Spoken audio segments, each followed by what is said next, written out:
Hello. So season 2, you're just like shocking us all every episode. Any other little tidbits for the people who haven't seen everything? Well, I just said, some of us who have seen some stuff. It's all cliffhanger endings from here on out. So, last night was even a soft landing, and that was the reveal of Waverly telling Winona she may not be an EARP. I love that stuff. You know, I was really influenced by Lost. I just think it's really fun. We have so much pleasure with our fandom, live tweeting together. It's very interactive. I like the yells and the screams. I think it's unusual to have an entertainment experience like that now for this younger generation. I'm only 22, for those of you who don't know. I'm 21. Oh, yeah. Oh, you.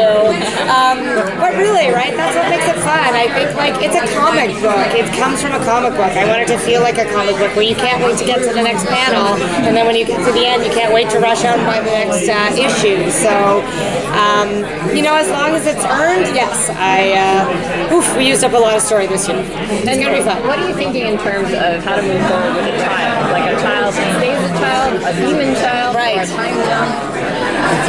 I'm thinking a lot of things.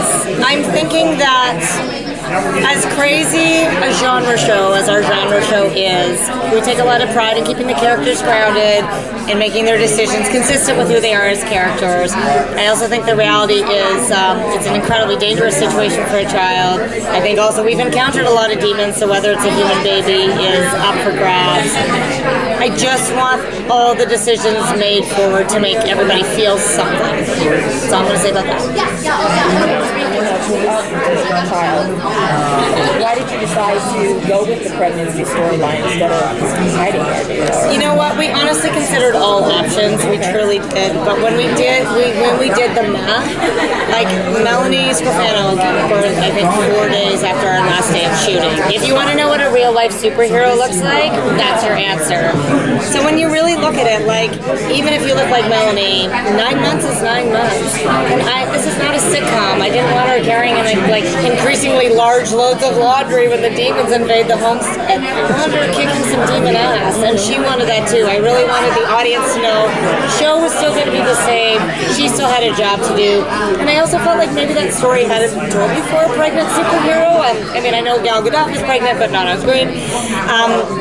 And Sci-Fi got really excited about that. Honestly, they could not have been more cautious about it. I just think Wynonna's a character who doesn't always get a lot of choices, so this seemed in line, too, with her destiny. Destiny is constantly trying to screw her over and make choices for her, but every day Wynonna gets up and tries to fight again and make her own choices. So we actually felt we could do the story we had set out with her pregnant, which was really interesting. We didn't have to change that much.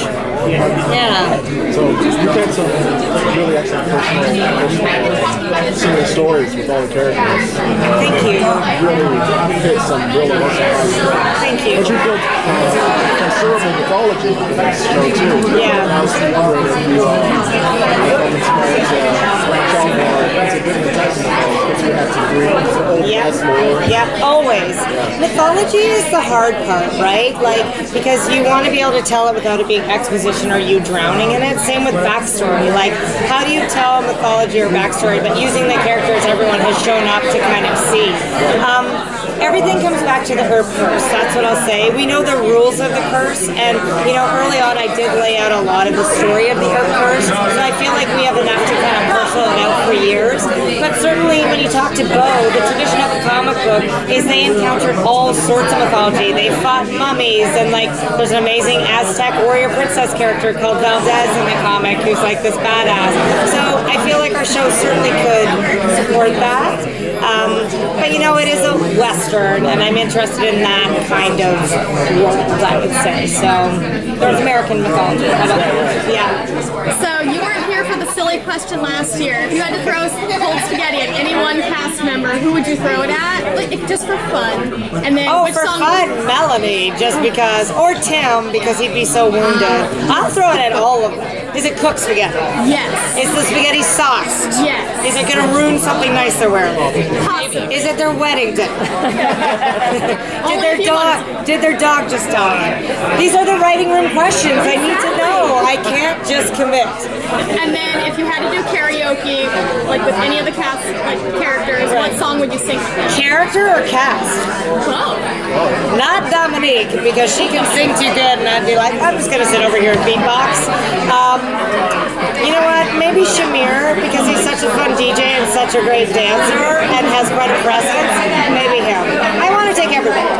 Now, on Lost Girl, the love triangle was very dominant to a lot of the seasons. Are we heading in that direction with Dolls and Doc and Winona, or are you concerned about maybe changing that up? I just don't want it to be a traditional love triangle. I think it was instrumental with Lost Girl, and like that was great. I think I've done that story before, so I'm a little more interested in things that are complicated. I really like that these characters, although they're complete fuck-ups, are grown-ups. Do you know what I mean? I think they all like each other, which makes it a little bit less of a straight line. I think they're not all straight, speaking of straight lines.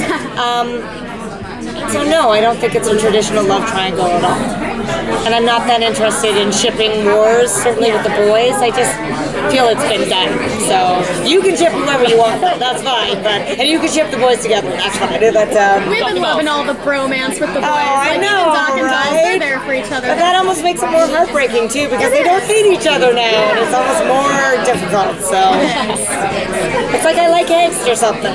Yeah. So how's it been with all the new cast members and Amazing. creating new characters? What was your favorite moment to write for them? I love all of them. I think one of my favorite things that happened, she's not at the con, but Danny Kind, who plays Mercedes, was really fun because such a trooper. Because the truth is, don't tell anyone I said this, but I didn't totally know where we were going with her character with the widows. I kind of did, but she signed up to play one character, and then she's like, okay, so what now? I'm in like Victorian garb, and my face has been stolen, and I was like, just go with it, just go with it. So just her commitment every episode to kind of embracing it and getting to play something so different than what she thought she was going to play was really joyous.